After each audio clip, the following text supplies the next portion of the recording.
The Young Detectives, Episode 1, by Ngamoko Nikora.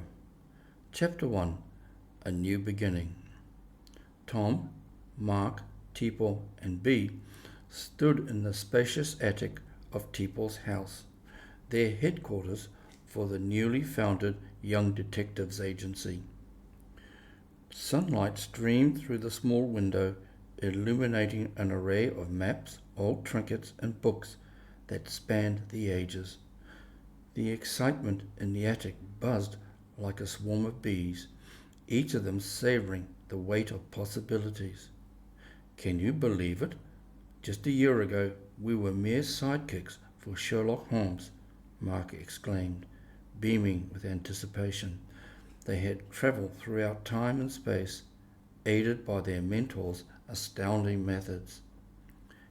Tipo nodded, eyes twinkling, and now we have our very own detective agency. With B here to help, we can take on bigger cases. B, only 13, but with the spirit of an adventurer, smiled up at her brother and the boys. She had always looked up to her brother and his friends. "What's our first case?" she asked, her eyes wide with curiosity. Tom glanced at the blackboard where they had scrawled ideas and potential cases. "How about something local first? Get our feet wet," he suggested. "The mayor has lost a prize artifact, a ceremonial dagger from his family's collection." "Let's do it," Mark shouted, always enthusiastic for a challenge. "We'll start with the mayor's office." B grinned, feeling the thrill of detective work rush through her. "Can we time travel while we investigate? Maybe we can see how the artifact was stolen." "Absolutely, but let's see if we can solve it in the present before resorting to that," Tipo replied, realizing it could spiral into a wild adventure. They gathered their supplies, magnifying glasses, notepads, and their most prized possession, the time-travelling device crafted by Sherlock Holmes himself. With a pocket watch they had modified, they could travel to any point in time. "Off we go then," Tom declared. They dug into their detective work, young hearts fired up with ambition and curiosity. Chapter 2, The Mayor's Office. Upon entering the mayor's office, they were greeted by a bustling staff and the worried figure of Mayor Thompson seated at his desk. Papers were scattered everywhere, and his usually composed demeanour was clouded by anxiety. "Thank you for coming, young detectives," he said, glancing up. "The dagger is of great importance to my family. It signifies our roots in this town. It was stolen from my private study last night." B stepped forward, trying to sound as adult as possible. "Can you tell us what happened, sir? Who was around when it went missing?" The mayor sighed, pinching the bridge of his nose. "I was at an event downtown with all the council members. The only person who was in the office was my assistant, Mrs. Welby." Tom quickly pulled out his notepad, jotting down notes. "We'd like to speak to Mrs. Welby, if you don't mind." "Of course," Mayor Thompson said. "She should be in the main hall. I'll send someone to summon her." "Thanks, Mr. Mayor," Mark said, excitement sparking in his eyes. "We'll get to the bottom of this." They exited into the hall and waited patiently as Mrs. Welby arrived, her brow furrowed and her demeanour frantic. "Please tell me about the events of last night," Tipo urged, trying to maintain a calm atmosphere. "I was only delivering documents to the mayor and tidying up the office when I briefly stepped out," she explained. "When I returned, I noticed the dagger was missing. It's so unusual. I'm positive I locked the drawer." "What about any visitors?" Tom inquired. "There were none. Only the guards were outside," Mrs. Welby replied, her hands fidgeting. "Is there a chance someone could have entered?" Bee asked, tilting her head thoughtfully. Mrs. Welby looked troubled, glancing nervously at the door.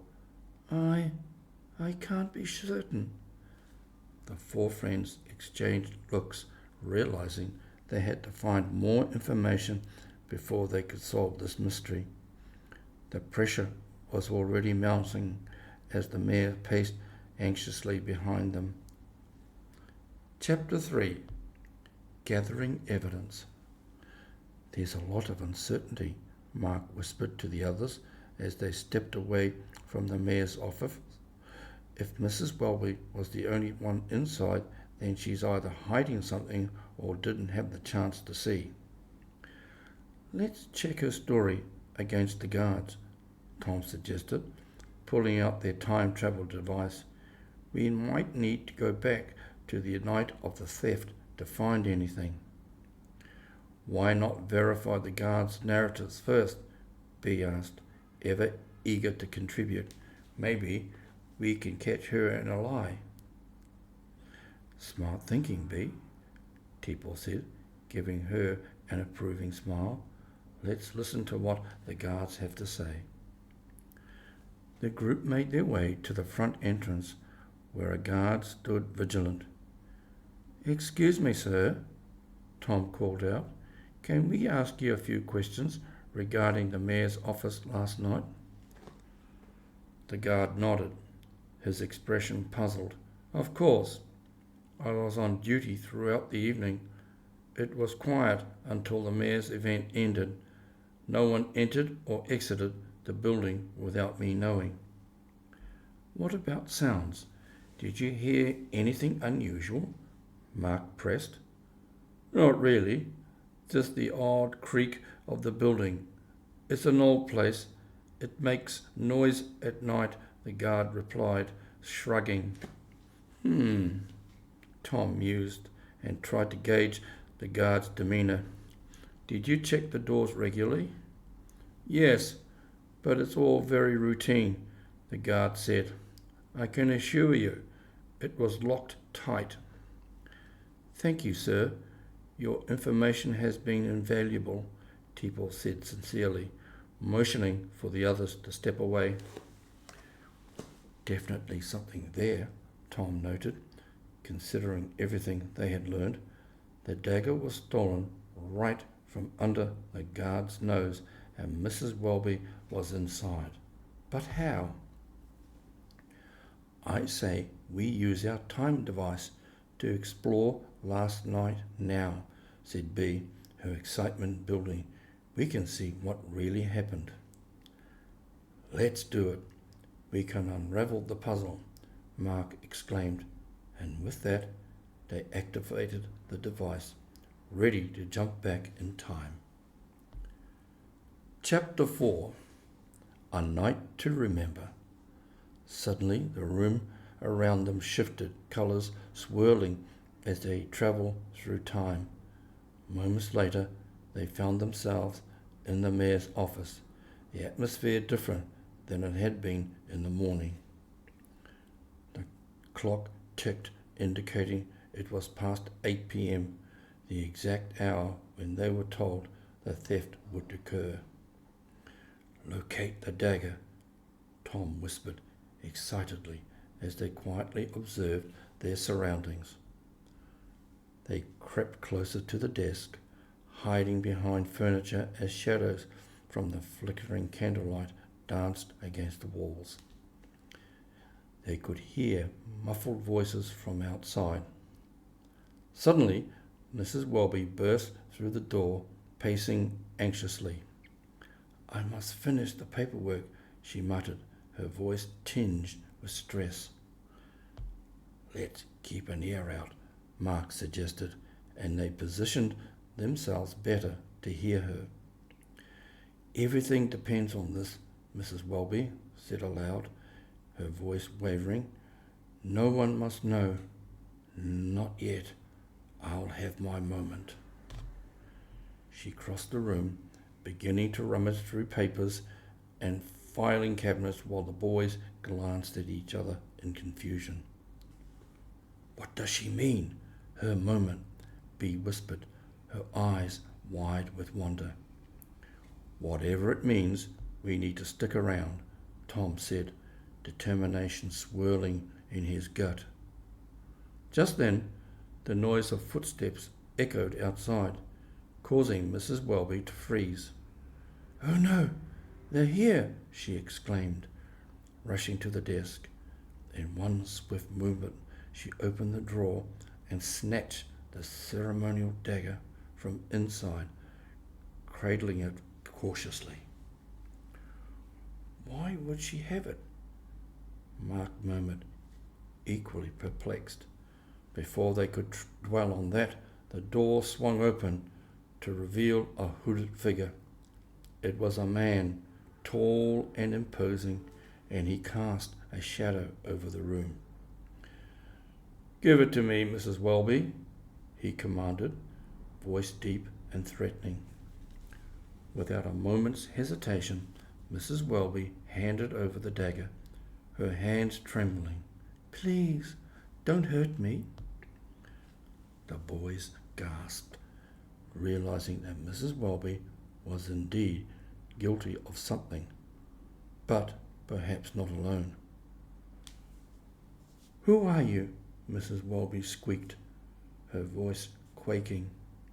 "I'm the one who will ensure you and your family receive their funds, but you must stay in line," the hooded man replied, his tone eerily calm. Abandoning their hiding spots, Tom, Mark, Tipo and Bea exchanged frantic glances. There was only one choice left to make. If they stayed hidden, they wouldn't find out the full truth. Chapter 5. Exposed Confrontation. With adrenaline coursing through them, the four friends bravely emerged from their hiding place. "Stop right there!" Tom shouted, determination in his voice. "Who are these children?" the hooded figure demanded, turning on them sharply. "We are the young detectives, and we are here to put an end to this," Mark declared, stepping forward with conviction. Mrs. Welby gasped as the scene unfolded, her face paling. "No, you'll ruin everything." "Ruin everything? You're the one who has been covering up your crimes," Bea shouted, anger flaring in her heart. "You stole it. You were in it together." The hooded man smiled malevolently. "You shouldn't meddle in adult matters, little girl. This is not your world." "You'll pay for this," Tipo shouted, coming to stand beside his sister, defiance shining in the young detective's eyes. With a quick flick, the hooded figure lunged toward them, but they were perceptive. Tipo reached for the time device, activating it just in time. With a blinding flash, they were slipped back to their headquarters. Chapter 6. Regrouping at headquarters. Back in the attic, the boys were astounded, their hearts pounding from the intensity of the confrontation. "What just happened?" Mark gasped, breathless. "We confronted a criminal," Tom replied, his expression grim. "But we didn't catch him." "So Mrs. Welby was working with him?" Bea asked, still processing. "Did she steal the dagger to protect herself?" "Apparently," Tipo said, "but now we know there's something bigger at play. We need to investigate further. We can't let them get away with this." "We still have the time device," Mark reminded everyone. a determined look settling on his features. What if we travel back one more time? We can figure out exactly what that man's endgame is. Maybe we can even listen in on their next meeting, Tom replied, feeling a spark of inspiration. I agree. Let's do it, Bee said excitedly, her youthful energy igniting the group once more. They quickly placed their trust in the device, ready to unveil the layers of deception that surrounded them. As they activated it, the room around them dimmed, and they travelled once more to the past. Chapter 7. The Final Confrontation. Once more, they emerged inside the mayor's office, this time just before the event where the dagger was taken. There were sounds of laughter and clinking glasses outside as guests mingled. The young detectives found an unsuspecting vantage point in a nearby room, listening carefully. I need you to be in position when the mayor is distracted, the hooded man muttered softly to Mrs. Welby among the crowd. That dagger will ensure everything goes according to plan. What's your plan? Mrs. Welby asked nervously. I don't want to be involved in anything criminal. Be quiet, the man snapped, his demeanour sharply shifting. You'll follow my instructions or face consequences. A mayor's wealth can be ours if you do exactly as I say. As the tension thickened, the detectives exchanged glances, quickly deciding they had to act.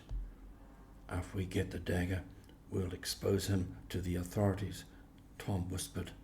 He needs to be stopped now, before they can do anything. Let's do this, Mark nodded, fear replaced by determination as they emerged from their hiding spot, confronting Mrs. Welby and the hooded man. We know what you're planning, Tipo exclaimed. You can't get away with this.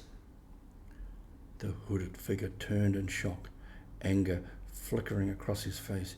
You again! Why can't you children stay out of this?